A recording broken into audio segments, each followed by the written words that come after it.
Okay, so last month I played my very first homebrew for the Atari Jaguar, Jag Zombies. While not the worst game I've ever played, it was painfully short and riddled with bugs. Not the best start for one's adventure into homebrew. Since I had mentioned in my uncut playthrough how I wish I had spent the extra $10 for Rebooteroids, a homebrew developed by Reboot, the publisher sent me a free copy. I was fucking floored to say the least. Rebooteroids is an update of Atari's arcade smash, Asteroids. It's a simple premise: blast all the space rocks to advance while avoiding flying saucers. It definitely follows Nolan's law in that it's easy to learn but difficult to master. Just so you know, I fucking love Asteroids. It's one of my favorite arcade games of all time. That being said, my first experience with the game was on Atari 2600. Yeah, not the same thing.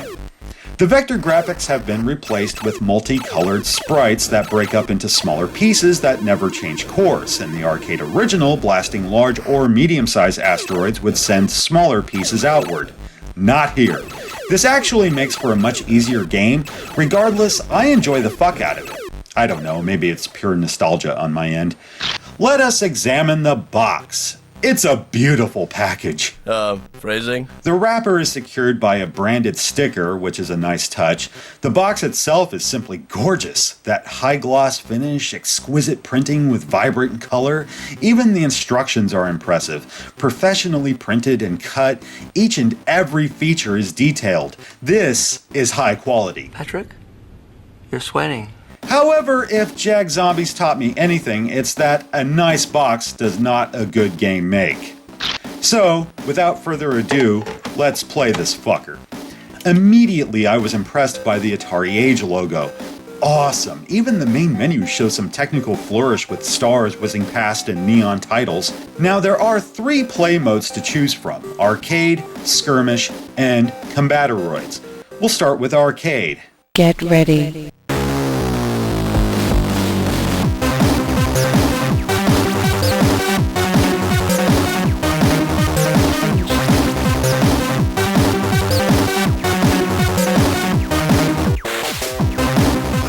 Oh, damn, this is trippy.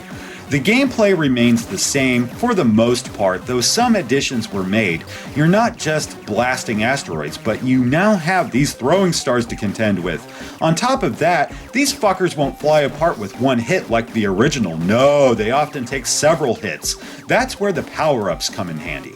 You get the twin shot, rear shot, extended range, and double damage. If there's a shit ton of smaller pieces flying about, you'll probably want the twin shot. Then again, double damage destroys them faster. Which is better?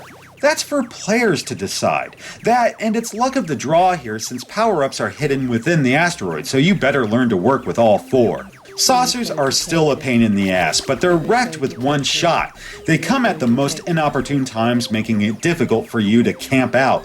That's when players may notice if they hold down thrust for an extended period of time, their ship will turn green. That means you'll score 5 times the normal points. It's dangerous though when the screen's littered with starbursts and chicken nuggets. So if you want to amp up the difficulty yourself, put it to the floor and rack up the points. Adding to the challenge is how you earn extra lives.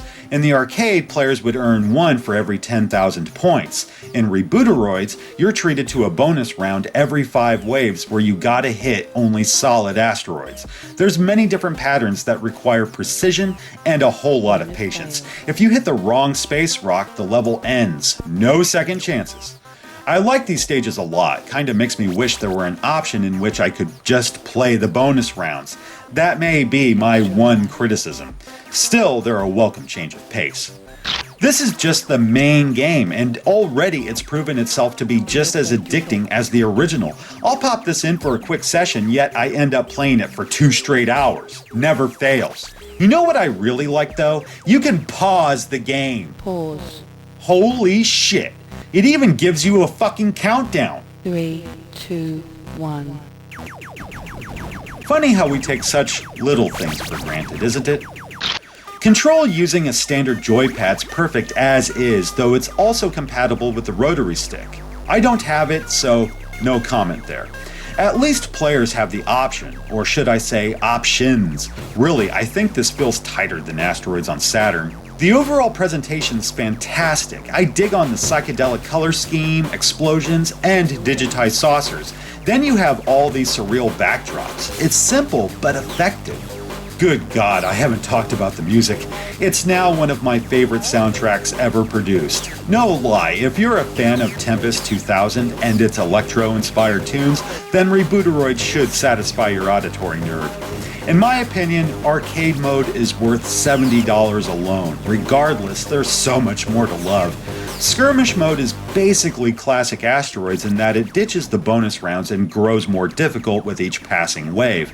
Making it significantly harder is that players won't earn extra lives until you crack 70,000 points, then 1 life for every 50,000 after. I've yet to score so much as 50 here. Like arcade mode, there's a co-op feature. One player fires while the other maneuvers. Actually convinced my lady friend to join me for this one, and we had a blast. Considering this was her first time playing Jaguar, it went surprisingly well and got us wanting more. With Rebooteroids, it's just one-on-one space combat with a bunch of asteroids serving as obstacles. It may not have all the options of combat on 2600, though it gets the job done and was ridiculously fun. I mean, look at our boards! Every mode has its own scoreboard, saved automatically to the EEPROM. On top of that, you can upload your score online via smartphone or entering a code. Wow! There's some sweet features like the Jukebox where players can use their Jaguar like a stereo. Had mine running while writing this review, in fact. It even has Jagtopia, a bit of software that runs encrypted Jaguar CD titles, and a BJL function where players can upload Homebrew games via cable from their PC. This fucker is packed. Yes! I may have received Rebooteroids free of charge, though I feel bad about it now because it's actually good. Really good. I played this as much as Tempest 2000 and Alien vs. Predator. Yes, some viewers may be thinking it's just Asteroids with a few bells and whistles, but what's wrong with that? Do you criticize grilled cheese for being too simple, or do you murder that shit every chance you get? What was I talking about? Right, Rebooteroids took a classic concept and improved it. Not only is it fun, but it's well made. Is it worth $70? I say hell yes.